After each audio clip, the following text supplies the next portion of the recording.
बच्चों, मैं रागिनी सिंह आपकी हिंदी अध्यापिका। तो आज हम पढ़ेंगे व्याकरण की किताब से पाठ 7 सर्वनाम।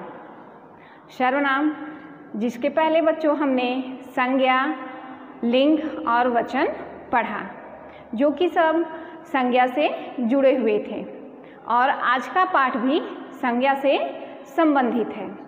तो पहले हम शीर्षक का नाम देख लेते हैं।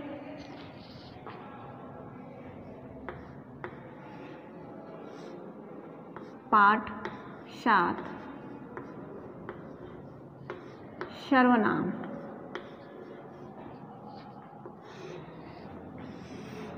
सर्वनाम इंग्लिश में इसे प्रोनाउन भी कहते हैं। प्रोनाउन। तो अब हम जानेंगे सर्वनाम की परिभाषा। जिन शब्दों का प्रयोग हम संज्ञा के स्थान पर करते हैं उसे सर्वनाम कहते हैं। जिन शब्दों का प्रयोग हम संज्ञा के स्थान पर करते हैं उसे हम सर्वनाम कहते हैं। तो यहाँ पे बच्चों पहले हम देख लेंगे सर्वनाम की परिभाषा।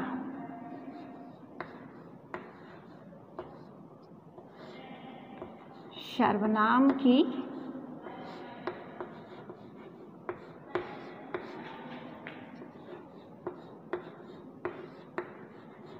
परिभाषा।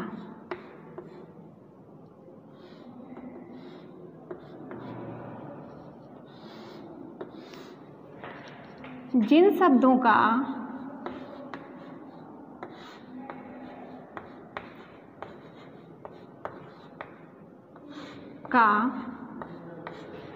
प्रयोग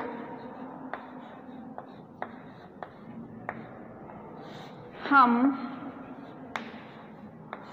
संज्ञा के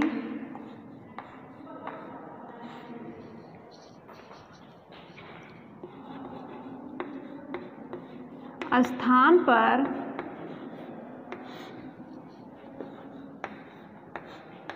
करते हैं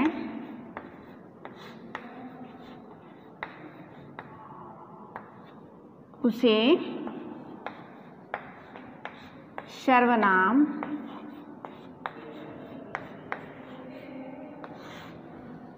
कहते हैं।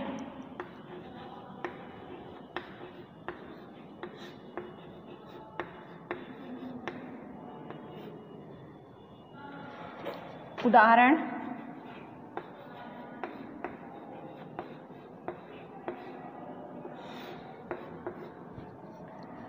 सर्वनाम की परिभाषा में बच्चों आपने देखा, जिन शब्दों का प्रयोग हम संज्ञा के स्थान पर करते हैं उसे हम सर्वनाम कहते हैं। अर्थात कहने का मतलब ये है कि संज्ञा शब्दों की बार बार पुनरावृत्ति न हो, इसके लिए हम सर्वनाम का प्रयोग करते हैं। वाक्यों का सौंदर्य बढ़े, इसलिए हम सर्वनाम का प्रयोग करते हैं। उदाहरण में हम देखेंगे, जैसे सर्वनाम शब्द कौन कौन से हैं? मैं, हम, आप, तुम, वे आदि।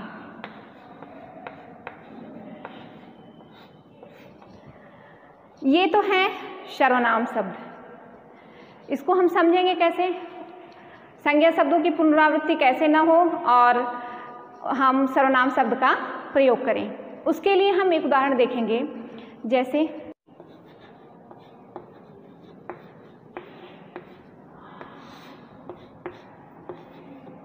राम एक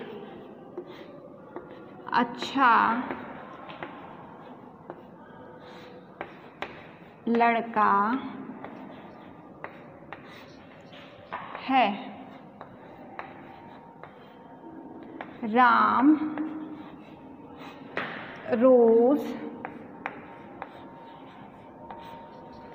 नियम से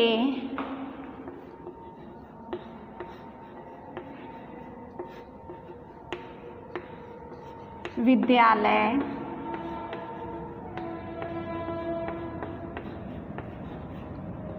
जाता है। राम पढ़ने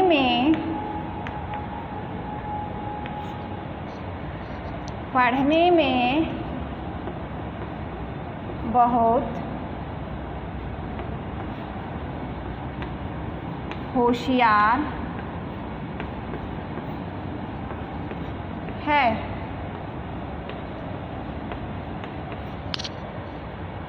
यहाँ पे हम देख रहे हैं बच्चों, इन वाक्यों में एक ही संज्ञा शब्द का कई बार प्रयोग हुआ है। जैसे राम एक अच्छा लड़का है, राम रोज नियम से विद्यालय जाता है, राम पढ़ने में बहुत होशियार है। तो यहाँ पे एक ही संज्ञा शब्द का प्रयोग बार बार हुआ है। अगर हम इसके स्थान पे, इस संज्ञा के शब्द के स्थान पे सर्वनाम का प्रयोग करते हैं तो वाक्य का सौंदर्य बढ़ जाता है और वाक्य पढ़ने में और भी अच्छा लगता है। जैसे राम एक अच्छा लड़का है, राम संज्ञा शब्द है। सर्वनाम अगर इसको हम करेंगे तो यहाँ होगा वह रोज नियम से विद्यालय जाता है। राम वह पढ़ने में बहुत होशियार है।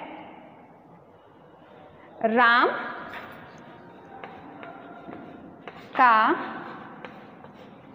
एक मित्र भी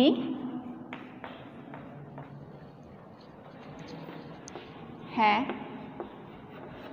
यहाँ पे राम, फिर वही संज्ञा शब्द का प्रयोग यहाँ हुआ। यहाँ पे अब सर्वनाम शब्द का प्रयोग कैसे करेंगे? का है तो यहाँ हो जाएगा उसका। उसका एक मित्र भी है। तो ये संज्ञा शब्द के स्थान पर सर्वनाम शब्द का प्रयोग, यहाँ संज्ञा शब्द के स्थान पर सर्वनाम का प्रयोग और यहाँ संज्ञा शब्द के स्थान पे सर्वनाम का प्रयोग। तो सर्वनाम का प्रयोग हम इसलिए करते हैं क्योंकि संज्ञा शब्द की बार बार पुनरावृत्ति न हो, बार बार उसको दोहराया न जाए और वाक्य की सुंदरता बढ़े, इसलिए हम सर्वनाम का प्रयोग करते हैं। तो आइए बच्चों, अब हम जान लेते हैं सर्वनाम के भेद या प्रकार। अब हम जानेंगे सर्वनाम के भेद या प्रकार। सर्वनाम के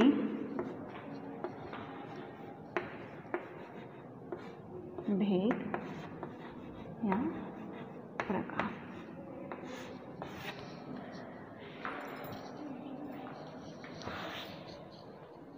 सर्वनाम के भेद या प्रकार। तो सर्वनाम के मुख्य रूप से 6 भेद होते हैं। सर्वनाम के मुख्य रूप से 6 भेद होते हैं।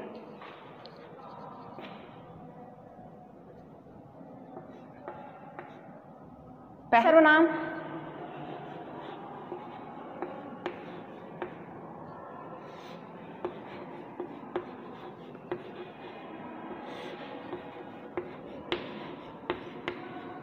पुरुषवाचक सर्वनाम, दूसरा निश्चयवाचक सर्वनाम,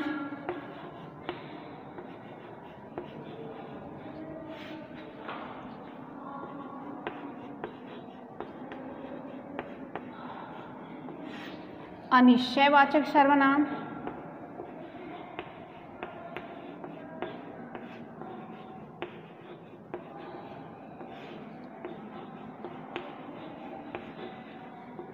अनिश्चयवाचक सर्वनाम,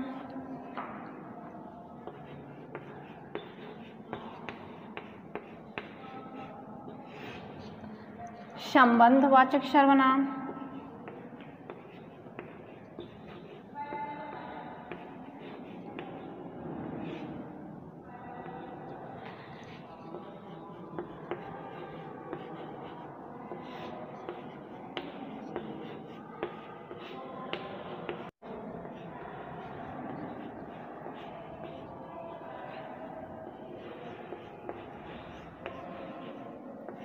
वाचक सर्वनाम,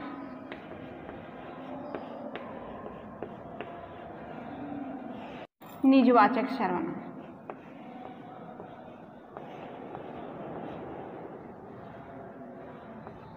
निजवाचक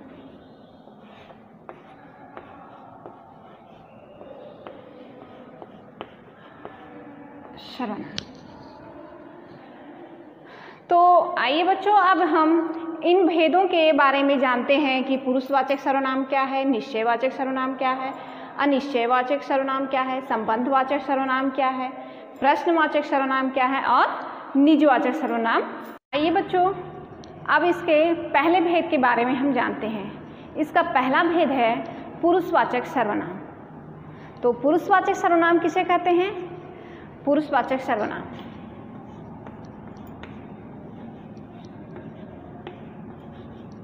पुरुषवाचक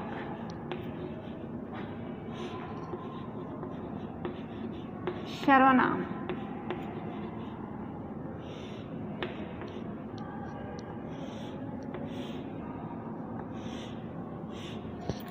पुरुषवाचक सर्वनाम हम उसे कहते हैं जिस सर्वनाम शब्द का प्रयोग बोलने वाला अपने लिए, सुनने वाले के लिए तथा अन्य व्यक्तियों के लिए करता है, उसे हम पुरुषवाचक सर्वनाम कहते हैं।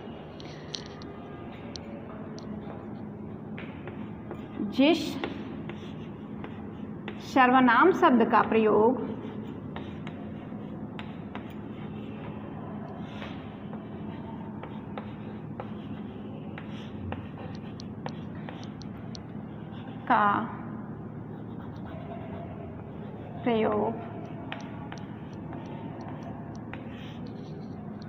बोलने वाला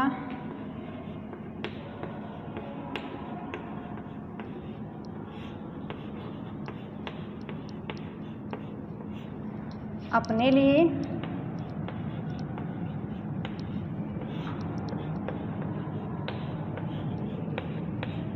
सुनने वाले के लिए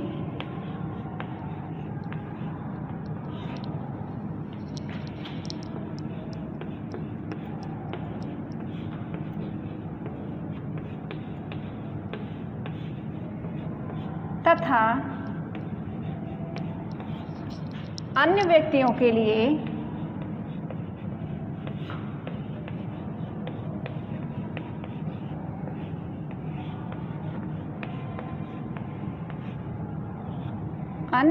के लिए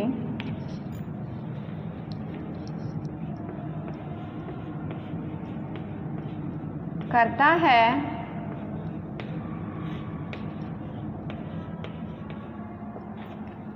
उसे पुरुषवाचक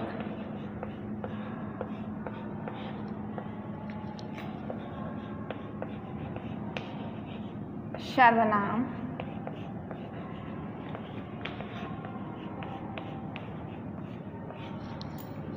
कहते हैं।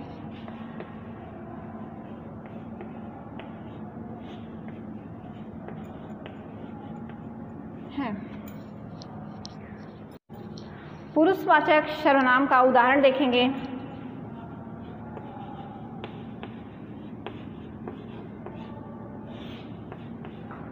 हम, तुम, तुमने,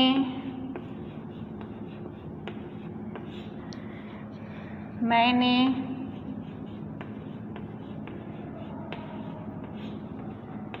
मेरा आदि। पुरुषवाचक सर्वनाम के लिए हम वाक्यों में हम, तुम, तुमने, मैंने, मेरा आदि शब्दों का प्रयोग करते हैं। तो आइए बच्चों, अब हम जानते हैं इसके दूसरे भेद के बारे में। दूसरा भेद है निश्चयवाचक सर्वनाम। अब निश्चयवाचक सर्वनाम हम किसे कहते हैं? जिस सर्वनाम शब्द से हमें किसी निश्चित व्यक्ति या वस्तु के बारे में पता चलता है, उसे हम निश्चयवाचक सर्वनाम कहते हैं। तो यहाँ पे हम लिख देते हैं बच्चों पहले दूसरा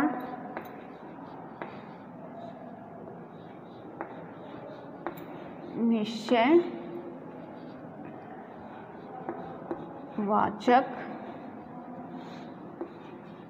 सर्वनाम।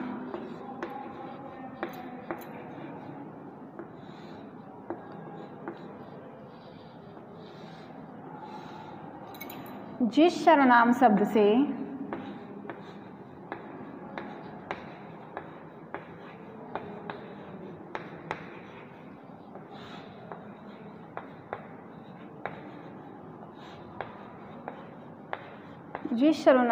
से हमें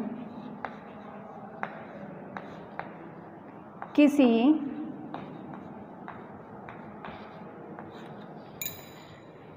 निश्चित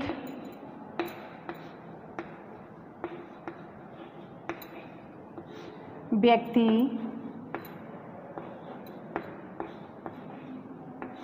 और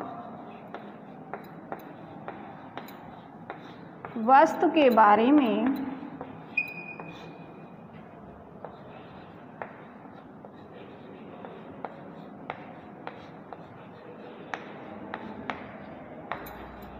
पता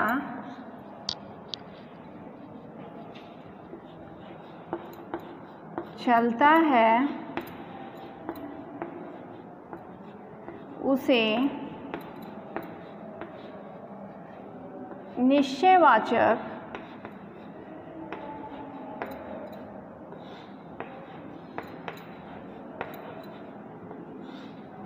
सर्वनाम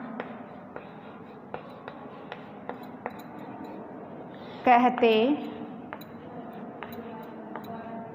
हैं।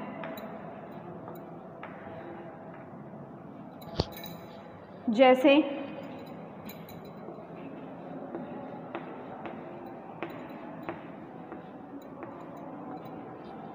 यह, वह, इसमें, आदि।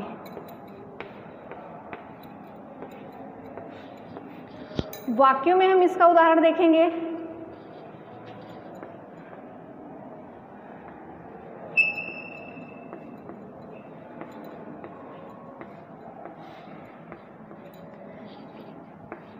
पहला,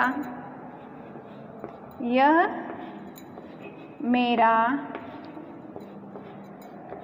घर है।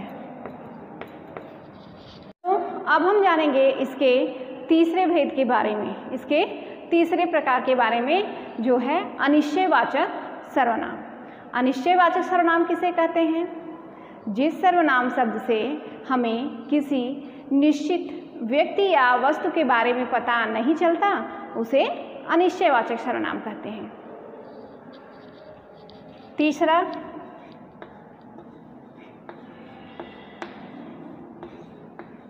अनिश्चयवाचक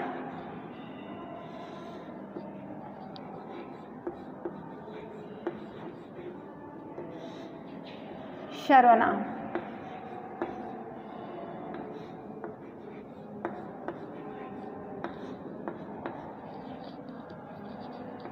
अनिश्चयवाचक सर्वनाम जिस सर्वनाम शब्द से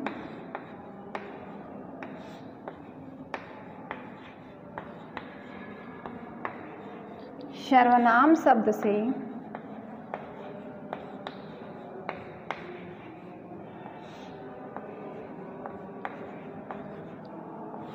जिस सर्वनाम शब्द से किसी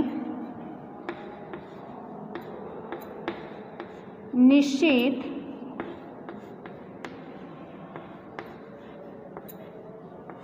व्यक्ति या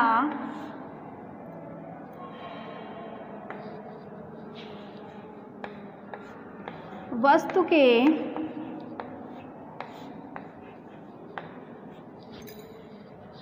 बारे में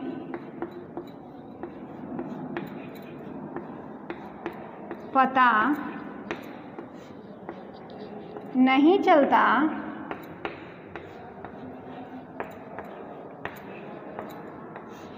उसे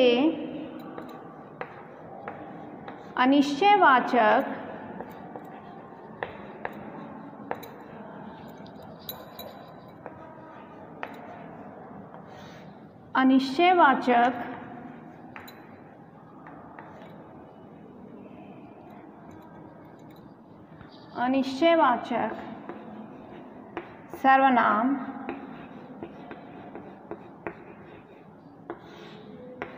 कहते हैं। जैसे कोई, कुछ आदि। अब हम वाक्यों में इनका उदाहरण देख लेते हैं। पहला, बाहर कोई खड़ा है। दूसरा, चाय में कुछ पड़ा है। तो आइए बच्चों, अब इसके हम चौथे भेद के बारे में जानते हैं। चौथा भेद है प्रश्नवाचक सर्वनाम। चौथा है प्रश्नवाचक सर्वनाम। प्रश्नवाचक सर्वनाम किसे कहते हैं? जिस सर्वनाम शब्द से प्रश्न का बोध होता है उसे हम प्रश्नवाचक सर्वनाम कहते हैं। प्रश्नवाचक सर्वनाम किसे कहते हैं?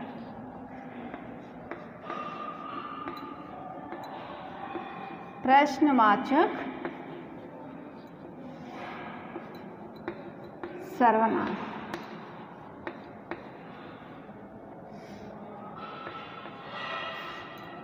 जिस सर्वनाम शब्द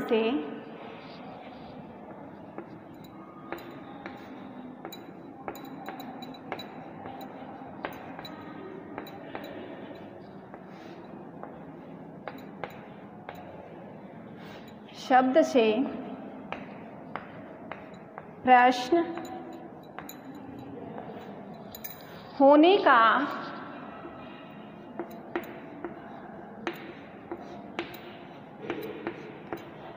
बोध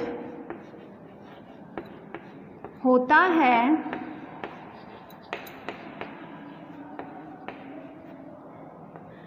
प्रश्नवाचक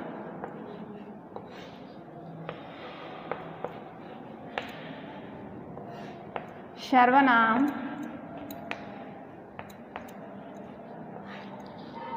कहते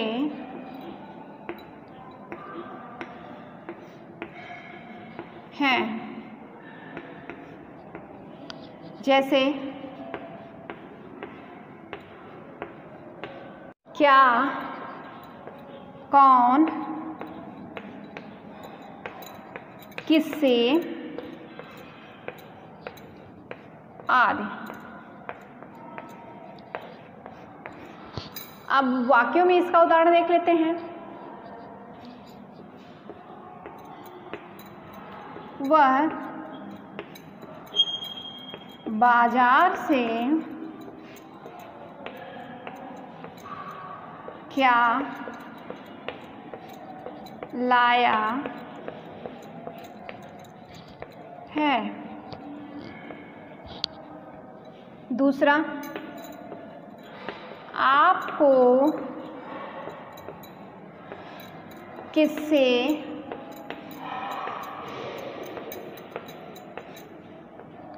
मिलना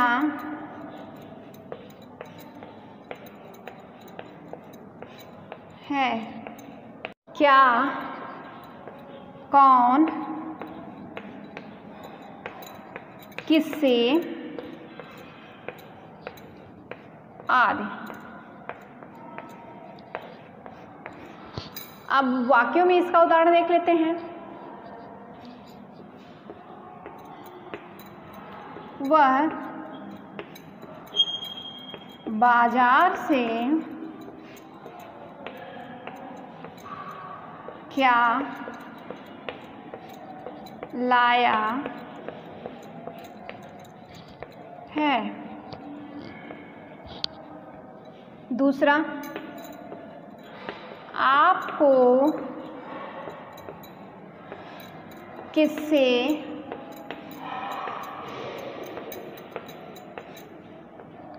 मिलना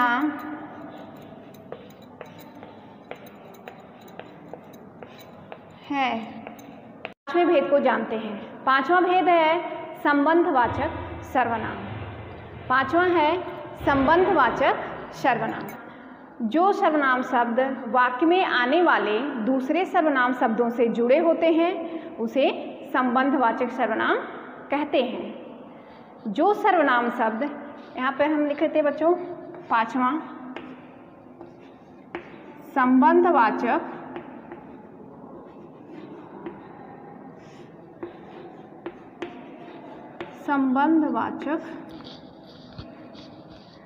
सर्वनाम।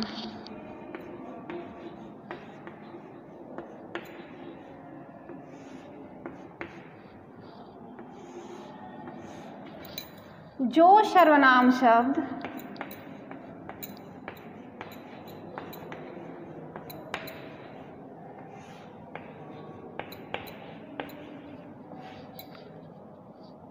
वाक्य में आने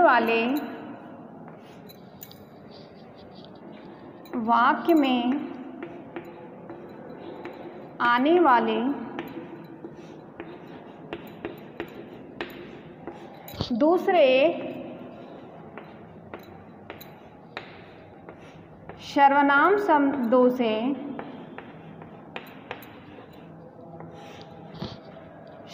से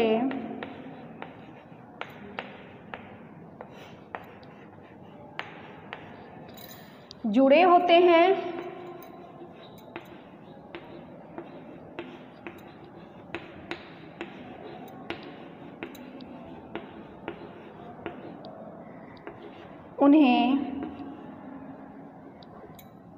उसे संबंधवाचक सर्वनाम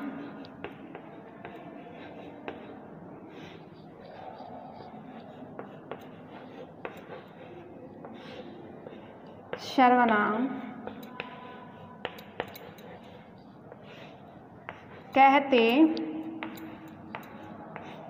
हैं। जैसे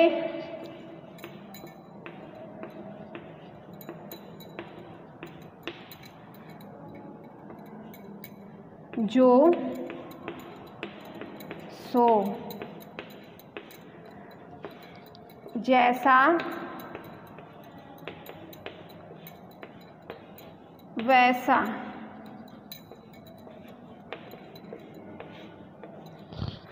जिसकी,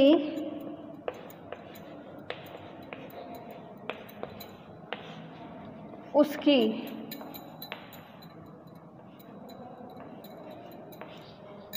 आदि।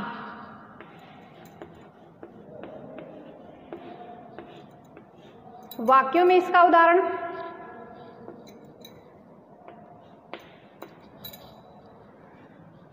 जैसा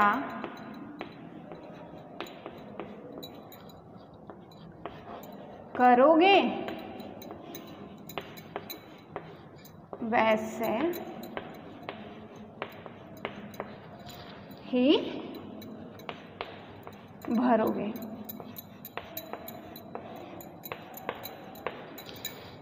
आदि।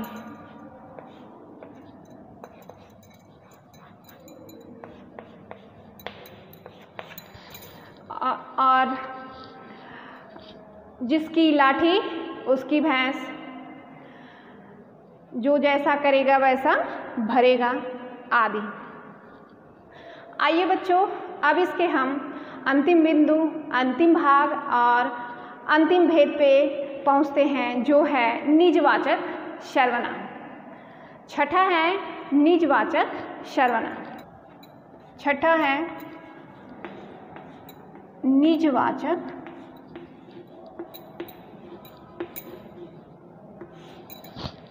सर्वनाम।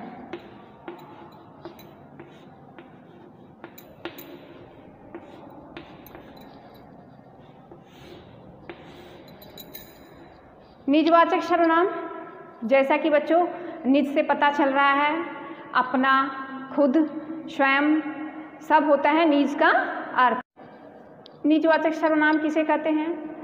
जो सर्वनाम शब्द अपने लिए प्रयोग किए जाते हैं उसे हम निजवाचक सर्वनाम कहते हैं। जो सर्वनाम शब्द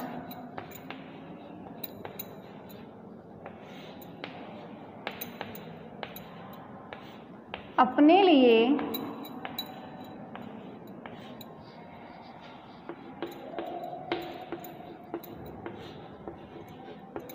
प्रयोग किए जाते हैं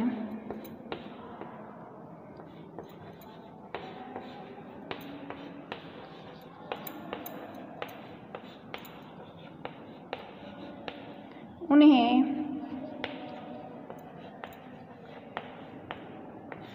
निजवाचक सर्वनाम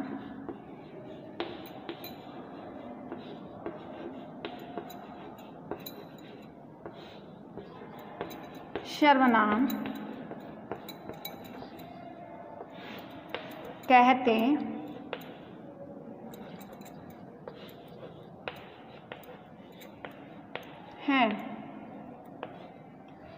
जैसे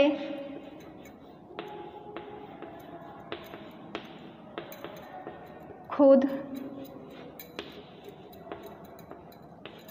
स्वयं, अपने आप, अपने आप आदि।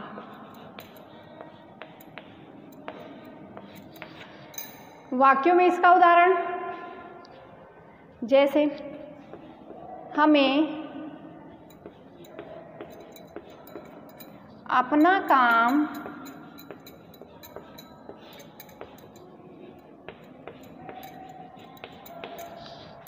स्वयं करना चाहिए।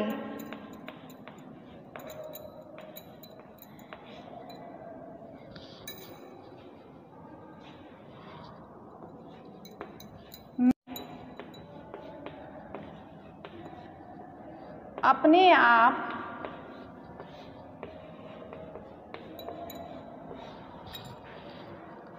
बाजार से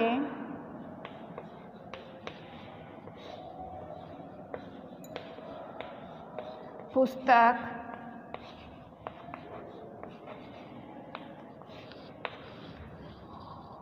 ले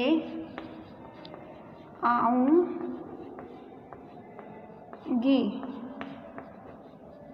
आज के लिए बच्चों इतना ही। अगले पाठ के साथ हम फिर मिलेंगे। तब तक के लिए धन्यवाद।